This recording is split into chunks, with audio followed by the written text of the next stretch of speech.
Hello అండి. మీ పిల్లలు ఎగ్‌తో omelette తప్ప ఏమీ తినరా? మా పిల్లలైతే ఆమ్లెట్ తప్ప బాయిల్డ్ ఎగ్ అస్సలు తినరు. అలాంటి వాళ్ళ కోసం ఇలా హాఫ్ బాయిల్డ్ ఎగ్ చేసి పెట్టండి. కొంచెం క్రియేటివ్‌గా ఇలా చేసి పెట్టండి. పిల్లలే కాకుండా ఎగ్ తినని వాళ్ళు కూడా హ్యాపీగా తినేస్తారు.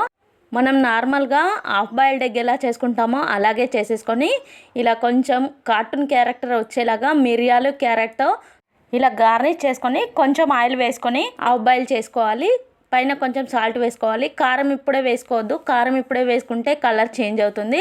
ఇలా మొత్తం ఫ్రై అయిన తర్వాత దింపేసుకొని గ్లాస్తో రౌండ్గా కట్ చేసేసుకొని కొంచెం కారం చల్లుకొని ఇలా వెజిటబుల్స్ని అందంగా గార్నిష్ చేసి ఇచ్చారనుకోండి, ఎగ్తో పాటు వెజిటబుల్స్ కూడా హ్యాపీగా తినేస్తారు.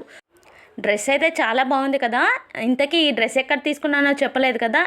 కవిత శారీస్ అండ్ జ్యువెలరీ అనే ఇన్స్టాగ్రామ్ పేజ్ నుండి అయితే తీసుకున్నాను. వీళ్ళ దగ్గర అన్నీ చాలా రీజనబుల్ ప్రైస్లో ఉన్నాయి. వీళ్ళ పేజ్ని ట్యాగ్ చేస్తాను, ఫాలో అవ్వండి.